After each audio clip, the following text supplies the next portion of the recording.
आज अब्दुल की हालत इतनी दोगली हो चुकी है कि उसका अब्बा हिंदुओं के 30 त्योहारों में दुकान लगाने के लिए साला नाम बदल रहा है, कुंभ में दुकान लेने के लिए एड़ी चोटी के जोर लगा रहा है और उसका बेटा सोशल मीडिया पर आकर के हिंदू को गाली बक रहा है। मैं तो स्पष्ट कहता हूं कि दीपोत्सव पर ऐसे ही लोगों से खरीदारी करनी चाहिए जो आपसे पैसा लेकर के अपने घरों के अंदर दीपक जलाएं, पटाखे फोड़ें, अपने घरों के अंदर लड़ियां लगाएं, वहां पर पूजन हवन करें, ना कि वो लोग जो उस पैसे को इकट्ठा करके आप लोगों के ऊपर ईंट पत्थर बरसाएं। दोस्तों, जैसे कि आप सभी को पता है कि मैंने डीएमकेसी यानी कि ढाई मोर्चे का चिक्रू पार्ट 1 का संस्करण रोक दिया था, परंतु आप लोगों की बहुत ज्यादा डिमांड हुई तो मैंने इसका छठा संस्करण छपवा दिया है। ये मेरे पास में आ चुका है। अभी तक इसका जो प्राइस था वो था 480 रुपए, लेकिन अगर आप इसको फिलहाल ऑर्डर करते हैं तो ये आपको 399 रुपए में फ्री डिलीवरी प्लस इसके साथ में एक पुस्तक आपको निशुल्क मिलेगी, बिल्कुल फ्री मिलेगी, जिसका नाम है मैन्स लाइव्स मैटर्स। तो इस ऑफर का लाभ उठाने के लिए आप अभी इस क्यूआर कोड पर जाइए और इस बुक को ऑर्डर कीजिए।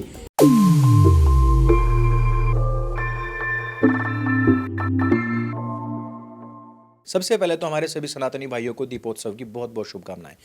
यह महोत्सव आप सभी के जीवन में अपरंपार खुशियां लेकर के आए और मैं हमेशा की तरह अपील करना चाहूंगा कि खरीदारी अपने लोगों से ही करें जो आपसे पैसा कमा करके अपने घरों में भी दिया जला सकें, अपने घरों को भी रोशन कर सकें, अपने घरों में भी दीपोत्सव मना सकें, ना कि उस पैसे को इकट्ठा करके आप लोगों के ऊपर पत्थर, तेजाब और पेट्रोल बम फेंक सकें। आज हम 3 मुद्दों को लेने वाले हैं और सबसे पहला मुद्दा तो यही है, दीपोत्सव पर जो अपने लोगों से खरीदारी करने के बैनर पोस्टर लग रहे हैं उसको लेकर के कंट्रोवर्सी बन चुकी है। इसके ऊपर बात करेंगे कि मुसलमानों ने कब कब अपने त्योहारों पर हिंदुओं के बायकॉट की बात करी है और आज ये दोगलापन क्यों चल रहा है। दूसरे नंबर पर हम बात करने वाले हैं मालाबार के विषय में। मालाबार से हम सभी को हिंदुओं के नरसंहार की बात याद आनी चाहिए और मालाबार गोल्ड का जो संस्थापक है वो खुद भी उसी स्थान से आता है। कंट्रोवर्सी यह है कि इस कंपनी ने अभी लड़कियों को स्कॉलरशिप दी है और ये फोटो देख करके आप समझ सकते हैं कि स्कॉलरशिप केवल और केवल एक ही मजहब के लोगों को दी गई है। लेकिन इस कंपनी का जो प्रोपेगेंडा है ना, ये केवल भारत तक नहीं पाकिस्तान तक है और इंडिया से नफरत करने वाले लोगों से इनके खास संबंध हैं। इसको भी हम परत दर परत उखाड़ेंगे। और तीसरा हमारा मुद्दा है यूसुफ पठान का। यूसुफ पठान अभी किसी तथा कथित अदीना नाम की मस्जिद पर गया था और वहां से उसने फोटो भेजे। फोटोज में जो पीछे बैकग्राउंड में दिख रहा है वो चीख चीख करके बता रहे हैं कि ये मस्जिद है या फिर प्राचीन मंदिर है और इन्हीं के ही एविडेंस और प्रूफ पर हम आज इस वीडियो में बात करने वाले हैं। वैसे दिल्ली के अंदर दशकों बाद ग्रीन वाले पटाखे यानी कि हरे पटाखे फोड़ने की छूट मिल चुकी है और आज के इस वीडियो में भी हम ग्रीन पटाखे ही फोड़ने वाले हैं। तो सबसे पहले हम बात करते हैं इस बैनर की। शहरों में कई स्थान पर ये बैनर लगे हुए हैं और इन पर कोई कंट्रोवर्शियल बात नहीं लिखी है, केवल ये लिखा है कि अपने लोगों से खरीदारी करें और सबसे नीचे स्लोगन बहुत अच्छा लिखा हुआ है, जात पात की करो विदाई, हिंदू हिंदू भाई भाई। अब देखिए, समाज सुधार की इतनी बड़ी बात कि जो बड़े बड़े दार्शनिक लोग करते हुए आए हैं, जो हमारी न्याय व्यवस्था, हमारे कोर्ट, हमारी पुलिस, हमारी सरकारें कहती आई हैं कि भाई जाति पाति में हम सभी लोगों को नहीं बंटना चाहिए। ऐसा संदेश देने का कार्य दीपोत्सव के आसपास में हो रहा है, लेकिन लिबरांडुओं और इस्लामिकों के पेट में दर्द हो रहा है। मैं तो स्पष्ट कहता हूं कि दीपोत्सव पर ऐसे ही लोगों से खरीदारी करनी चाहिए जो आपसे पैसा लेकर के अपने घरों के अंदर दीपक जलाएं, पटाखे फोड़ें, अपने घरों के अंदर लड़ियां लगाएं, वहां पर पूजन हवन करें, ना कि वो लोग जो उस पैसे को इकट्ठा करके आप लोगों के ऊपर ईंट पत्थर बरसाएं, आप लोगों की बहन बेटियों के साथ में लव जिहाद करें, लैंड जिहाद करें, आप लोगों के ऊपर पेट्रोल बम फेंके। ऐसे लोगों के साथ में बिल्कुल भी व्यापार नहीं करना चाहिए। लेकिन कंट्रोवर्शियल कैसे बना दिया गया? कंट्रोवर्शियल दीपावली ना बने ऐसा कभी हो ही नहीं सकता, क्योंकि खुशियों के माहौल में हिजड़े नाचने ना आए ऐसा तो हो ही नहीं सकता। और लिब्रांडू बेचारे ना तो हिंदू होते हैं ना मुसलमान होते हैं, ये तो होते भी बीच वाले ही हैं। इनका कूदना उछलना बनता भी है। लेकिन प्रॉब्लम पता है क्या है? दीपावली पर मुहिम चलाई जा रही है कि पटाखे ना फोड़े जाएं क्योंकि इससे एनिमल क्रुएल्टी होती है। देखो, हीरो हीरोइन बॉलीवुड तो पूरा का पूरा सुधर गया है, उन्होंने तो इस प्रकार की गंदगी फैलानी बंद कर दी है, लेकिन वामपंथी और इस्लामिक लोग नहीं सुधर रहे हैं। ये वही लोग हैं, बकरीद पर इनका पूरा का पूरा इस प्रकार का ज्ञान बत्ती बनकर के स्थान विशेष में घुस जाता है, वो भी बिना लुब्रिकेशन लगाए हुए। तो ऐसे में भला हम ही क्यों रहम करें। अब बात करते हैं ईद के आसपास की। ईद के आसपास में कुछ इस प्रकार के पर्चे बंटते हैं।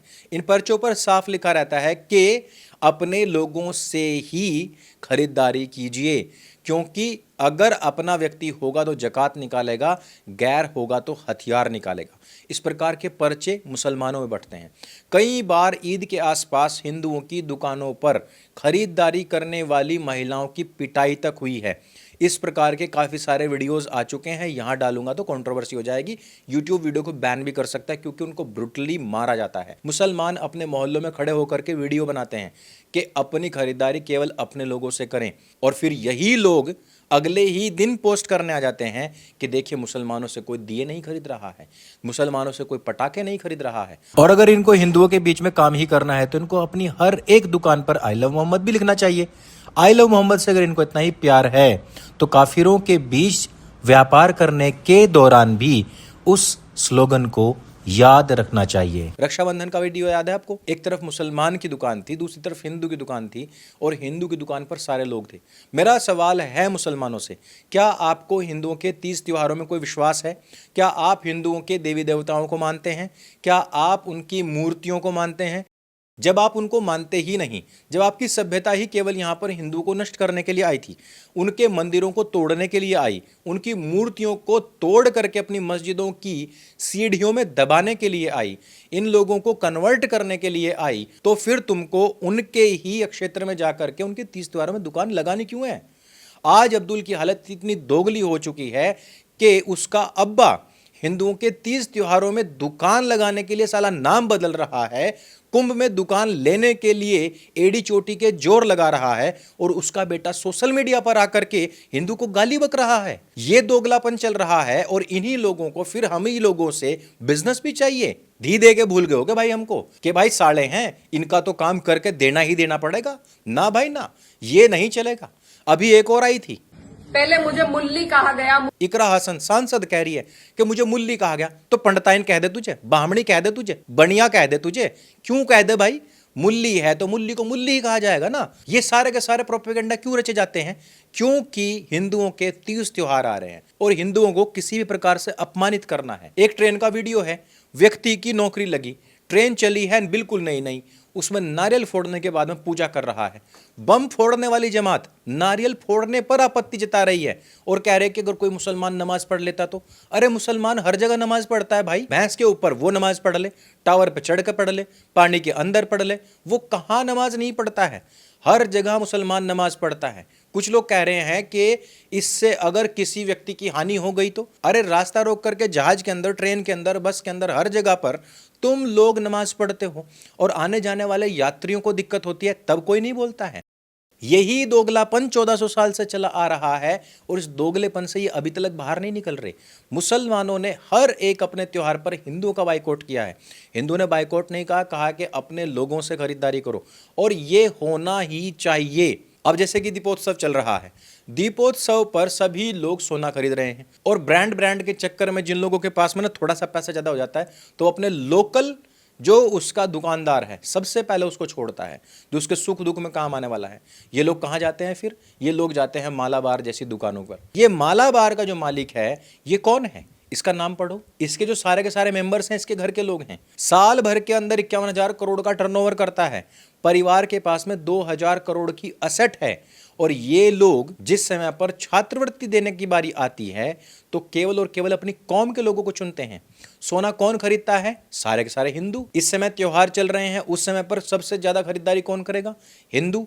और ये लोग जब ऐड देते हैं ना तो महिलाओं के माथे पर बिंदी तक नहीं होती। अब चलो ये तो बात रही थी बहुत लोकल सी, बहुत नॉर्मल सी। अब मैं एक बात और बताता हूं आपको। ये वो मालाबार है जो पाकिस्तान का इंडिपेंडेंट डे मनाता है, उसको सेलिब्रेट करता है और बाकायदा उसका पोस्ट करता है।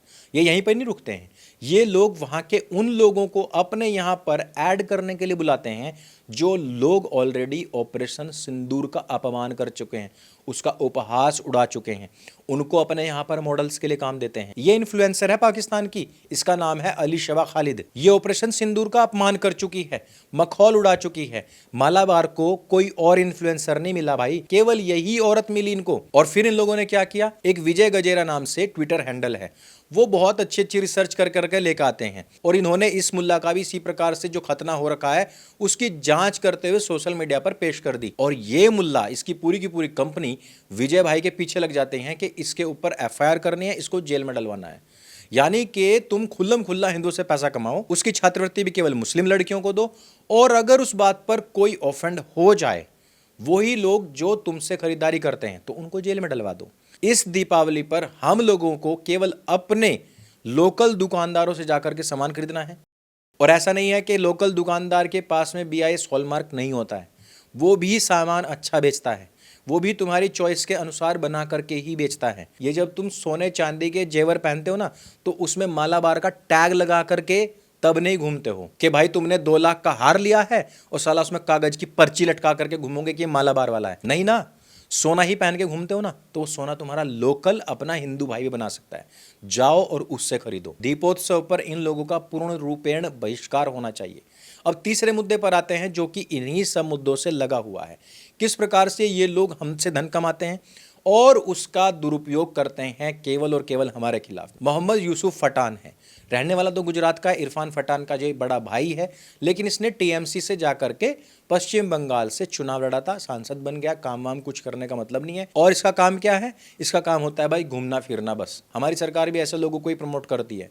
ये बंदा क्या करता है, अदीना नाम की कोई मस्जिद है, उस पर जाकर के फोटो खिंचवाता है।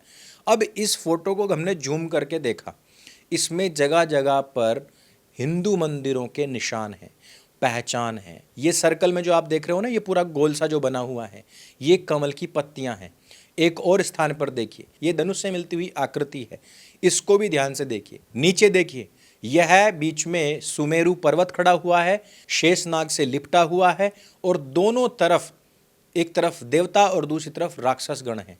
अब मस्जिद के अंदर मुझे बताइए कि समुद्र मंथन का चित्रांकन किसने किया होगा और क्यों किया होगा? मुसलमानों की समुद्र मंथन में क्या आस्था है? मुसलमानों की कमल के पुष्प में क्या आस्था है? मुसलमानों की उन सब आकृतियों में क्या आस्था है जो कि मंदिरों में ही होती हैं? और बेशरम सांसद को देखिए कि इस प्रकार से जुल्मों सितम करके न जाने कितने हजार हिंदुओं को उस समय पर मारा गया होगा, इसको तोड़ा गया होगा, फिर मस्जिद का नाम दिया गया होगा, और ये बेशर्मी से आकर के यहाँ फोटो खिंचवा करके बता रहा है कि ये तो अदीना मस्जिद है। अभी भी कुछ लोगों को लग रहा होगा कि ये तो सब आकृतियां मस्जिद में भी बन सकती हैं। तो सबसे बड़ा एविडेंस देखिए, ये मूर्ति बताइए किसकी है? क्या इसका अल्लाह से कोई संबंध है? क्या इसका मोहम्मद से कोई संबंध है? क्या इसका इस्लाम से भी कोई संबंध है? ये गणपति की, गणेश की मूर्ति है जो कि खंडित की गई है, और यह भी इसी तथाकथित मस्जिद के अंदर मिली है। अब आप मुझे बताइए कि क्या हिंदुस्तान के मुसलमानों का ये दोगलापन पूरी दुनिया के सामने स्पष्ट नहीं है? इनको हमारे ही मेलों में दुकान लगानी होती है, वहीं से पैसा कमाना होता है और हम ही लोगों को गाली देनी होती है।